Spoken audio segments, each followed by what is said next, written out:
নমস্কাৰ সকলোকে মোৰ অন্য এটা ভিডিঅ'লৈ আপোনাক সকলোকে জনাইছোঁ স্বাগতম। মই হৈছোঁ দিব্যশ্ৰী বৰা। আপোনালোকে চাই আছে ডি ষ্টাডি পইণ্ট। আজি এই ভিডিঅ'টো কিমান ইম্পৰ্টেণ্ট কুৱেশ্যন লৈ আহিছোঁ। আশা কৰোঁ আপোনালোকে ভিডিঅ'টো শেষলৈকে চাব আৰু যদি ভিডিঅ' চাই ভাল লাগে তাত লাইক কৰি দিব আৰু আপোনালোকৰ বন্ধু বান্ধৱীসকলৰ সৈতে শ্বেয়াৰ কৰি দিব আৰু যদি এতিয়ালৈকে আমাৰ চেনেলটো ছাবস্ক্ৰাইব কৰা নাই ছাবস্ক্ৰাইব কৰি দিব। গতিকে এটা বেছি দেৰি নকৰি কুৱেশ্যনসমূহৰ মাজলৈ যাবলৈ ওলাইছোঁ। আজিৰ আমাৰ এই ভিডিঅ'টো প্ৰথমটো কুৱেশ্যন আমাক সুধিছে, বিশ্বকাপ ফুটবল খেলৰ কেতিয়া আৰম্ভ হৈছিল? বিশ্বকাপ ফুটবল খেলৰ কেতিয়া আৰম্ভ হৈছিল আমাক সুধিছে। ইয়াত আমাৰ চাৰিটা অপশ্যন দিছে। এই চাৰিটা অপশ্যনৰ ভিতৰত শুদ্ধ উত্তৰটো হ'ব অপশ্যন চি 1930 চনত। 1930 চনত বিশ্বকাপ ফুটবল খেলৰ আৰম্ভ হৈছিল। এতিয়া আহিছোঁ আমি 2 নম্বৰ কুৱেশ্যনটোলৈ। 2 নম্বৰ কুৱেশ্যনটোত আমাক সুধিছে 2024 চনৰ T20 বিশ্বকাপত কোনখন দেশে জয়লাভ কৰিছিল? 2024 চনৰ T20 বিশ্বকাপত কোনখন দেশে জয়লাভ কৰিছিল আমাক সুধিছে। এটা আমাৰ চাৰিটা অপশ্যনৰ ভিতৰত শুদ্ধ উত্তৰটো হ'ব অপশ্যন বি ভাৰত। 2024 চনৰ T20 বিশ্বকাপত ভাৰতে জয়লাভ কৰিছিল। এতিয়া আহিছোঁ আমি 3 নম্বৰ কুৱেশ্যনটোলৈ। 3 নম্বৰ কুৱেশ্যনটোত আমাক সুধিছে ইন্দিৰা গান্ধীক প্ৰিয়দৰ্শিনী নামটো কোনে দিছিল?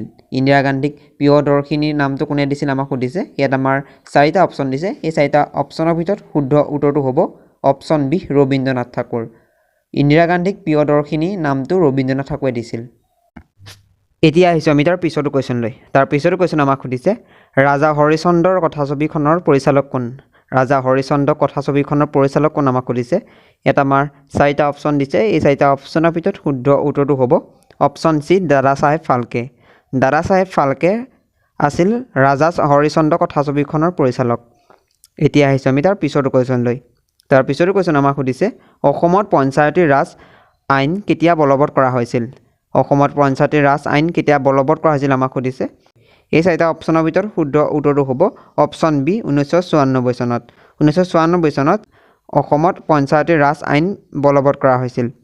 এতিয়া আহিছোঁ আমি তাৰ পিছতো কুৱেশ্যনলৈ। তাৰ পিছতো কুৱেশ্যন আমাক সুধিছে PV সিন্ধু কি খেলৰ লগত জড়িত? PV সিন্ধু কি খেলৰ লগত জড়িত আমাক সুধিছে। ইয়াত আমাৰ চাৰিটা অপশ্যন দিছে। এই অপশ্যন এ দিছে ফুটবল, অপশ্যন বি দিছে বেডমিণ্টন, অপশ্যন চি দিছে হকী আৰু অপশ্যন ডি দিছে ক্ৰিকেট। এই চাৰিটা অপশ্যনৰ ভিতৰত শুদ্ধ উত্তৰটো হ'ব option B badminton. PV Sindhu badminton খেলৰ লগত জড়িত। এতিয়া আহিছোঁ আমি তাৰ পিছতো কুৱেশ্যনলৈ। তাৰ পিছতো কুৱেশ্যন আমাক সুধিছে ৰাষ্ট্ৰপতিৰ ৰূপৰ পদক লাভ কৰা প্ৰথম অসমীয়া চলচ্চিত্ৰখনৰ নাম কি? ৰাষ্ট্ৰপতিৰ ৰূপৰ পদক লাভ কৰা প্ৰথম অসমীয়া চলচ্চিত্ৰখনৰ নাম কি আমাক সুধিছে। ইয়াত আমাৰ চাৰিটা অপশ্যন দিছে। এই চাৰিটা অপশ্যনৰ ভিতৰত শুদ্ধ উত্তৰটো হ'ব অপশ্যন বি ৰঙা পুলিচ। ৰাষ্ট্ৰপতিৰ ৰূপৰ পদক লাভ কৰা প্ৰথম অসমীয়া চলচ্চিত্ৰখনৰ নাম হৈছে ৰঙা পুলিচ। এতিয়া আহিছোঁ আমি তাৰ পিছতো কুৱেশ্যনলৈ। তাৰ পিছতো কুৱেশ্যন আমাক সুধিছে কিমান তাৰিখে গড় দিৱস পালন কৰা হয়? কিমান তাৰিখে গড় দিৱস পালন কৰা হয় আমাক সুধিছে।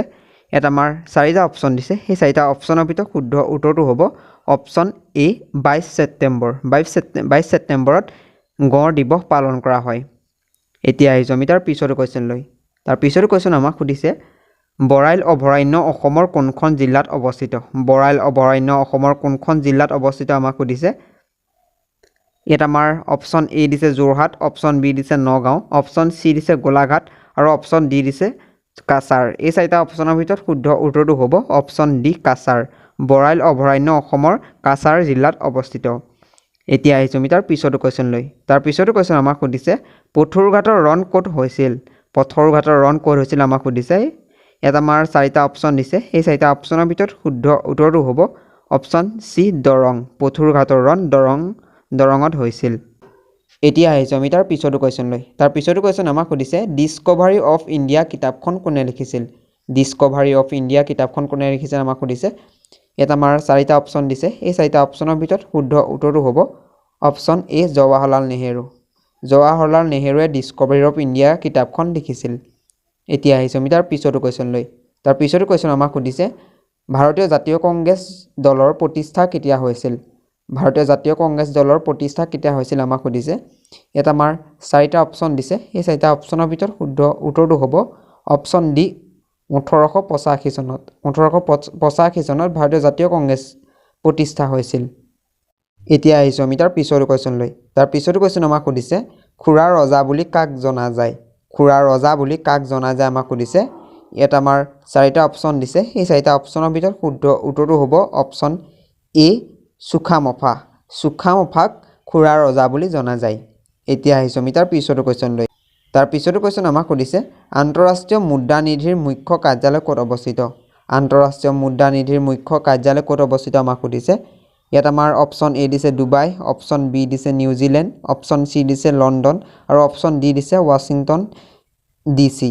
এই চাৰিটা অপশ্যনৰ ভিতৰত শুদ্ধ উত্তৰটো হ'ব অপশ্যন ডি আমেৰিকা যুক্তৰাষ্ট্ৰৰ ৱাশ্বিংটন DC। এতিয়া আহিছোঁ আমি তাৰ পিছতো কুৱেশ্যনলৈ। তাৰ পিছতো কুৱেশ্যন আমাক সুধিছে ভাৰতৰ সৰ্ববৃহৎ বাণিজ্যিক বেংকটোৰ নাম কি? ভাৰতৰ সৰ্ববৃহৎ বাণিজ্যিক বেংকটোৰ নাম কি সুধিছে আমাক। ইয়াত আমাৰ চাৰিটা অপশ্যন দিছে। এই চাৰিটা অপশ্যনৰ ভিতৰত শুদ্ধ উত্তৰটো হ'ব option B State Bank of India. State Bank of India ভাৰতৰ সৰ্ববৃহৎ বাণিজ্যিক বেংক। এতিয়া আহিছোঁ আমি তাৰ পিছতো কুৱেশ্যনলৈ।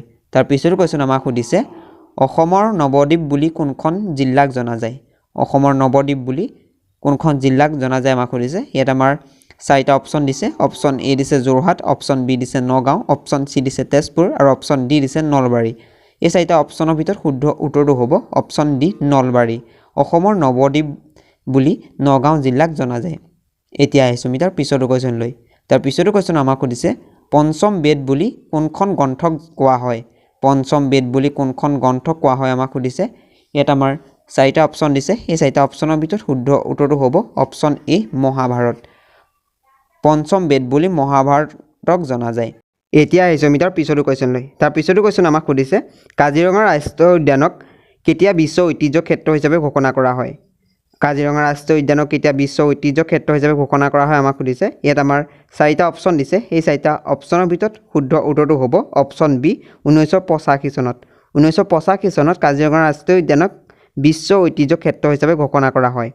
আৰু ইয়াৰ লগতে আমি জানি থোৱাটো ভাল যে 1974 চনৰ 11 ফেব্ৰুৱাৰী তাৰিখে কেন্দ্ৰীয় চৰকাৰে কাজিৰঙাক ৰাষ্ট্ৰীয় উদ্যান হিচাপে স্বীকৃতি দিয়ে আৰু লগতে 1985 চনত কাজিৰঙা ৰাষ্ট্ৰীয় উদ্যানক ইউনেস্কোৱে বিশ্ব ঐতিহ্য ক্ষেত্ৰ হিচাপে অন্তৰ্ভুক্ত কৰে। এতিয়া আহিছোঁ আমি তাৰ পিছতো কুৱেশ্যনলৈ। তাৰ পিছতো কুৱেশ্যন আমাক সুধিছে মানস ৰাষ্ট্ৰীয় উদ্যানক কেতিয়া বিশ্ব ঐতিহ্য ক্ষেত্ৰ হিচাপে ঘোষণা কৰা হৈছিল? মানস ৰাষ্ট্ৰীয় উদ্যানক কেতিয়া বিশ্ব ঐতিহ্য ক্ষেত্ৰ হিচাপে ঘোষণা কৰা হৈছিল আমাক সুধিছে। ইয়াত আমাৰ চাৰিটা অপশ্যন দিছে। এই চাৰিটা অপশ্যনৰ ভিতৰত শুদ্ধ উত্তৰটো হ'ব অপশ্যন ডি 1985 চনত। 1985 চনত মানস ৰাষ্ট্ৰীয় উদ্যানক বিশ্বৰ ঐতিহ্য ক্ষেত্ৰ হিচাপে ঘোষণা কৰা হৈছিল। আৰু ইয়াৰ লগতে আমি জানি থোৱাটো ভাল যে 1928 চনত মানস ৰাষ্ট্ৰীয় উদ্যানক বন্যপ্ৰাণীৰ অভয়াৰণ্য হিচাপে ঘোষণা কৰা হয় আৰু 1985 চনত ইউনেস্কোৱে বিশ্বৰ ঐতিহ্য ক্ষেত্ৰ হিচাপে ঘোষণা কৰিছিল। এতিয়া আহিছোঁ আমি তাৰ পিছতো কুৱেশ্যনলৈ। তাৰ পিছতো কুৱেশ্যন আমাক সুধিছে চৰাইদেউ মৈদাম কেতিয়া বিশ্বৰ ঐতিহ্য ক্ষেত্ৰ হিচাপে ঘোষণা কৰা হৈছিল?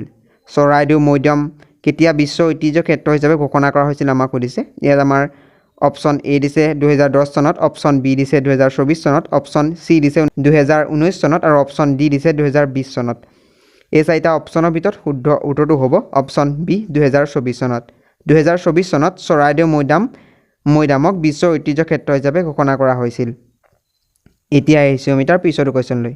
তাৰ পিছতো কুৱেশ্যন আমাক সুধিছে কোনে বিশ্ব ঐতিহ্য ক্ষেত্ৰসমূহক স্বীকৃতি প্ৰদান কৰে? কোনে বিশ্ব ঐতিহ্য ক্ষেত্ৰসমূহক স্বীকৃতি প্ৰদান কৰে আমাক সুধিছে। ইয়াত আমাৰ চাৰিটা অপশ্যন দিছে। এই চাৰিটা অপশ্যনৰ ভিতৰত শুদ্ধ উত্তৰটো হ'ব অপশ্যন চি ইউনেস্কো। ইউনেস্কোৱে বিশ্ব ঐতিহ্য ক্ষেত্ৰসমূহক স্বীকৃতি প্ৰদান কৰে। এতিয়া আহিছোঁ আমি তাৰ পিছতো কুৱেশ্যনলৈ। তাৰ পিছতো কুৱেশ্যন আমাক সুধিছে ইউনেস্কোৰ মুখ্য কাৰ্যালয় ক'ত আছে? ইয়াত আমাৰ অপশ্যন এ দিছে আমেৰিকা, অপশ্যন বি দিছে জাপান, অপশ্যন চি দিছে চীন আৰু অপশ্যন ডি দিছে পেৰিছ। এই চাৰিটা অপশ্যনৰ ভিতৰত শুদ্ধ উত্তৰটো হ'ব অপশ্যন ডি পেৰিছ। এতিয়া আহিছোঁ আমি তাৰ পিছতো কুৱেশ্যনলৈ। তাৰ পিছতো কুৱেশ্যন আমাক সুধিছে মোহনবাৰী বিমানবন্দৰ ক'ত অৱস্থিত? মোহনবাৰী বিমানবন্দৰ ক'ত অৱস্থিত আমাক সুধিছে। ইয়াত আমাৰ চাৰিটা অপশ্যনৰ ভিতৰত শুদ্ধ উত্তৰটো হ'ব অপশ্যন বি ডিব্ৰুগড়। মোহনবাৰী বিমানবন্দৰ ডিব্ৰুগড়ত অৱস্থিত। এতিয়া আহিছোঁ আমি তাৰ পিছতো কুৱেশ্যনলৈ। তাৰ পিছতো কুৱেশ্যন আমাক সুধিছে পৃথিৱীৰ তৃতীয় বৃহত্তম শৃংগটোৰ নাম কি? পৃথিৱীৰ তৃতীয় বৃহত্তম শৃংগটোৰ নাম কি আমাক সুধিছে। ইয়াত আমাৰ চাৰিটা অপশ্যন দিছে। এই চাৰিটা অপশ্যনৰ ভিতৰত শুদ্ধ উত্তৰটো হ'ব অপশ্যন এ কাঞ্চনজংঘা। পৃথিৱীৰ তৃতীয় বৃহত্তম শৃংগটোৰ নাম হৈছে কাঞ্চনজংঘা। এতিয়া আহিছোঁ আমি তাৰ পিছতো কুৱেশ্যনলৈ। তাৰ পিছতো কুৱেশ্যন আমাক সুধিছে কোনটো গ্ৰহক পৃথিৱীৰ যমজ গ্ৰহ বুলি কোৱা হয়?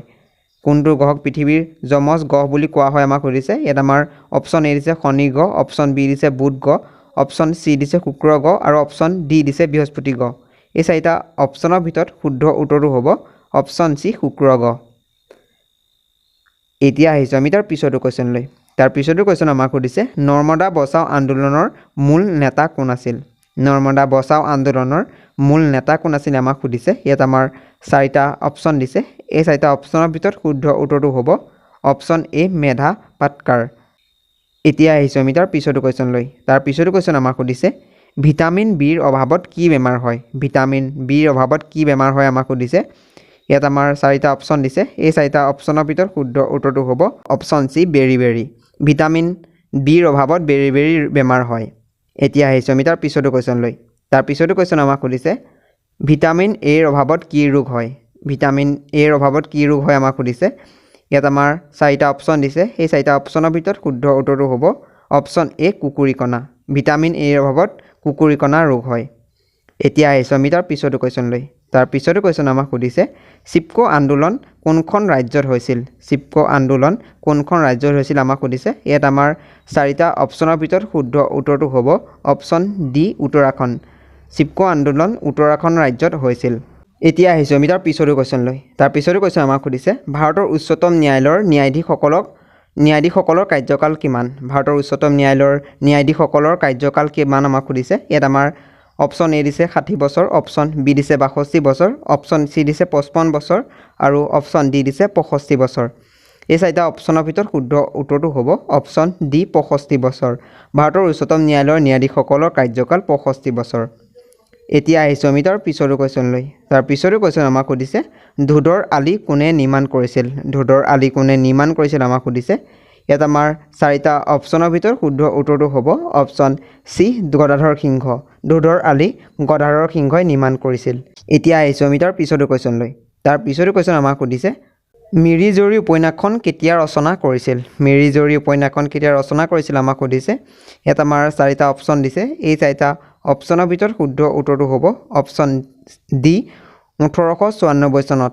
1894 চনত মিৰি জীয়ৰী উপন্যাসখন ৰচনা কৰিছিল। এতিয়া আহিছোঁ আমি তাৰ পিছতো কুৱেশ্যনলৈ। তাৰ পিছতো কুৱেশ্যন আমাক সুধিছে অসম সাহিত্য সভাৰ প্ৰতীকটো কোনে অংকন কৰিছিল? অসম সাহিত্য সভাৰ প্ৰতীকটো কোনে অংকন কৰিছিল আমাক সুধিছে। ইয়াত আমাৰ 4টা অপশ্যন দিছে। এই 4টা অপশ্যনৰ ভিতৰত শুদ্ধ উত্তৰটো হ'ব অপশ্যন বি যুগল দাস। অসম সাহিত্য সভাৰ প্ৰতীকটো যুগল দাসে অংকন কৰিছিল। এতিয়া আহিছোঁ আমি তাৰ পিছতো কুৱেশ্যনলৈ। তাৰ পিছতো কুৱেশ্যন আমাক সুধিছে ভূপেন হাজৰিকাক কেতিয়া ভাৰত ৰত্ন সন্মান প্ৰদান কৰা হৈছিল? ভূপেন হাজৰিকাক কেতিয়া ভাৰত ৰত্ন সন্মান প্ৰদান কৰা হৈছিল আমাক সুধিছে। ইয়াত আমাৰ 4টা অপশ্যন দিছে। এই 4টা অপশ্যনৰ ভিতৰত শুদ্ধ উত্তৰটো হ'ব অপশ্যন ডি 2019 চনত। 2019 চনত ডক্টৰ ভূপেন হাজৰিকাক ভাৰত ৰত্ন সন্মান প্ৰদান কৰা হৈছিল। এতিয়া আহিছোঁ আমি তাৰ পিছতো কুৱেশ্যনলৈ। তাৰ পিছতো কুৱেশ্যন আমাক সুধিছে ভাৰতৰ দ্বিতীয় অসামৰিক সন্মান কি? ভাৰতৰ দ্বিতীয় অসামৰিক সন্মান কি আমাক সুধিছে। ইয়াত আমাৰ 4টা অপশ্যন দিছে। এই 4টা অপশ্যনৰ ভিতৰত শুদ্ধ উত্তৰটো হ'ব অপশ্যন এ পদ্ম বিভূষণ। এতিয়া আহিছোঁ আমি তাৰ পিছতো কুৱেশ্যনলৈ। তাৰ পিছতো কুৱেশ্যন আমাক সুধিছে 2024 চনৰ T20 বিশ্বকাপৰ ভাৰতৰ অধিনায়ক কোন আছিল? 2024 চনৰ T20 বিশ্বকাপৰ ভাৰতৰ অধিনায়ক কোন আছিল আমাক সুধিছে। ইয়াত আমাৰ 4টা অপশ্যনৰ ভিতৰত শুদ্ধ উত্তৰটো হ'ব অপশ্যন চি ৰোহিত শৰ্মা। ৰোহিত শৰ্মা আছিল 2024 চনৰ T20 বিশ্বকাপৰ ভাৰতৰ অধিনায়ক। এতিয়া আহিছোঁ আমি তাৰ পিছতো কুৱেশ্যনলৈ। তাৰ পিছতো কুৱেশ্যন আমাক সুধিছে জুবিন গাৰ্গৰ প্ৰথমটো এলবামৰ নাম কি? জুবিন গাৰ্গৰ প্ৰথমটো এলবামৰ নাম কি আমাক সুধিছে। ইয়াত আমাৰ অপশ্যন এ দিছে মায়াবিনী, অপশ্যন বি দিছে মায়া, অপশ্যন চি দিছে অনামিকা আৰু অপশ্যন ডি দিছে আশা। এই 4টা অপশ্যনৰ ভিতৰত শুদ্ধ উত্তৰটো হ'ব অপশ্যন চি অনামিকা। জুবিন গাৰ্গৰ প্ৰথমটো এলবামৰ নাম আছিল অনামিকা। এতিয়া আহিছোঁ আমি তাৰ পিছতো কুৱেশ্যনলৈ। তাৰ পিছতো কুৱেশ্যন আমাক সুধিছে বিহু সম্ৰাট বুলি কাক জনা যায়? বিহু সম্ৰাট বুলি কাক জনা যায় আমাক সুধিছে। ইয়াত আমাৰ 4টা অপশ্যন দিছে। এই 4টা অপশ্যনৰ ভিতৰত শুদ্ধ উত্তৰটো হ'ব অপশ্যন চি খগেন মহন্ত। বিহু সম্ৰাট বুলি খগেন মহন্তক জনা যায়। আৰু এতিয়ালৈকে আমাৰ ভিডিঅ'টো চাই কেনে পাইছে জনাব আৰু যদি ভিডিঅ'টো ভাল লাগিছে লাইক কৰি দিব আৰু আপোনালোকৰ বন্ধু বান্ধৱীসকলৰ সৈতে শ্বেয়াৰ কৰি দিব। আৰু এতিয়া আহিছোঁ আমি তাৰ পিছতো কুৱেশ্যনলৈ। তাৰ পিছতো কুৱেশ্যন আমাক সুধিছে ৰাষ্ট্ৰীয় ভোটাৰ দিৱস কেতিয়া পালন কৰা হয়? ৰাষ্ট্ৰীয় ভোটাৰ দিৱস কেতিয়া পালন কৰা হয় আমাক সুধিছে। ইয়াত আমাৰ 4টা অপশ্যন দিছে। এই 4টা অপশ্যনৰ ভিতৰত শুদ্ধ উত্তৰটো হ'ব অপশ্যন ডি 25 জানুৱাৰী। 25 জানুৱাৰীত ৰাষ্ট্ৰীয় ভোটাৰ দিৱস পালন কৰা হয়। এতিয়া আহিছোঁ আমি তাৰ পিছতো কুৱেশ্যনলৈ। তাৰ পিছতো কুৱেশ্যন আমাক সুধিছে অযোধ্যাৰ কোনখন ৰাজ্যত অৱস্থিত? অযোধ্যা কোনখন ৰাজ্যত অৱস্থিত আমাক সুধিছে। ইয়াত আমাৰ 4টা অপশ্যন দিছে। এই 4টা অপশ্যনৰ ভিতৰত শুদ্ধ উত্তৰটো হ'ব অপশ্যন এ উত্তৰ প্ৰদেশ। অযোধ্যা উত্তৰ প্ৰদেশ ৰাজ্যত অৱস্থিত। এতিয়া আহিছোঁ আমি তাৰ পিছতো কুৱেশ্যনলৈ। তাৰ পিছতো কুৱেশ্যন আমাক সুধিছে কুশল কোঁৱৰক কিমান চনত ফাঁচি দিয়া হৈছিল। কুশল কোঁৱৰক কিমান চনত ফাঁচি দিয়া হৈছিল আমাক সুধিছে। ইয়াত আমাৰ 4টা অপশ্যনৰ ভিতৰত শুদ্ধ উত্তৰটো হ'ব অপশ্যন ডি 1943 চনত। 1943 চনত কুশল কোঁৱৰক ফাঁচি দিয়া হৈছিল। এতিয়া আহিছোঁ আমি তাৰ পিছতো কুৱেশ্যনলৈ। তাৰ পিছতো কুৱেশ্যন আমাক সুধিছে গুৱাহাটী উচ্চ ন্যায়ালয়ৰ কেতিয়া স্থাপন কৰা হৈছিল। গুৱাহাটী উচ্চ ন্যায়ালয় কেতিয়া স্থাপন কৰা হৈছিল আমাক সুধিছে। ইয়াত আমাৰ 4টা অপশ্যন দিছে। এই 4টা অপশ্যনৰ ভিতৰত শুদ্ধ উত্তৰটো হ'ব অপশ্যন বি 1948 চনত। 1948 চনত গুৱাহাটী উচ্চ ন্যায়ালয় স্থাপন কৰা হৈছিল। এতিয়া আহিছোঁ আমাৰ আজিৰ ভিডিঅ'টোকে শেষৰটো কুৱেশ্যনলৈ। এই কুৱেশ্যনটো আপোনালোকৰ বাবে ৰখা হৈছে। ইয়াৰ শুদ্ধ উত্তৰটো আপোনালোকে কমেণ্টত জনাব আৰু ইয়াৰ শুদ্ধ উত্তৰটো মই নেক্সট ভিডিঅ'ত জনাই দিম। গতিকে আমাৰ প্ৰশ্নটো সুধিছে যে ভাৰতত গণৰাজ্য দিৱস কিমান তাৰিখে পালন কৰা হয়। ভাৰতত গণৰাজ্য দিৱস কিমান তাৰিখে পালন কৰা হয় আমাক সুধিছে। ইয়াত আমাৰ অপশ্যন এ দিছে 26 জানুৱাৰী, অপশ্যন বি দিছে 26 ফেব্ৰুৱাৰী, অপশ্যন চি দিছে 19 নৱেম্বৰ আৰু অপশ্যন ডি দিছে 5 ডিচেম্বৰ। এই 4টা অপশ্যনৰ ভিতৰত কোনটো শুদ্ধ উত্তৰ হয় আপোনালোকে কমেণ্টত জনাব আৰু ইয়াৰ শুদ্ধ উত্তৰটো মই নেক্সট ভিডিঅ'ত জনাই দিম। এতিয়া আহিছোঁ আমি তাৰ পিছতো কুৱেশ্যনলৈ। যোৱা ভিডিঅ'টো আপোনালোকৰ বাবে এটা প্ৰশ্ন ৰাখিছিলোঁ। তাৰ শুদ্ধ উত্তৰটো মই এইটো ভিডিঅ'ত জনাম বুলি কৈছিলোঁ। তাত আমাৰ সুধিছিল যে বংগ বিভাজন কিমান চনত হৈছিল। বংগ বিভাজন কিমান চনত হৈছিল আমাক সুধিছে। ইয়াত আমাৰ 4টা অপশ্যন দিছে। অপশ্যন এ দিছে 1902 চনত, অপশ্যন বি দিছে 1950 চনত, অপশ্যন চি দিছে 1905 চনত আৰু অপশ্যন ডি দিছে 1923 চনত। এই 4টা অপশ্যনৰ ভিতৰত শুদ্ধ উত্তৰটো হ'ব অপশ্যন চি 1905 চনত। বংগ বিভাজন 1905 চনত হৈছিল। গতিকে আজিৰ ভিডিঅ'টো ইমানেই। যদি ভিডিঅ'টো চাই ভাল পালে এটা লাইক কৰি দিব আৰু আপোনালোকৰ বন্ধু বান্ধৱীসকলৰ সৈতে শ্বেয়াৰ কৰি দিব আৰু যদি এতিয়ালৈকে আমাৰ চেনেলটো ছাবস্ক্ৰাইব কৰা নাই ছাবস্ক্ৰাইব কৰি দিব। গতিকে আজিলৈ ধন্যবাদ।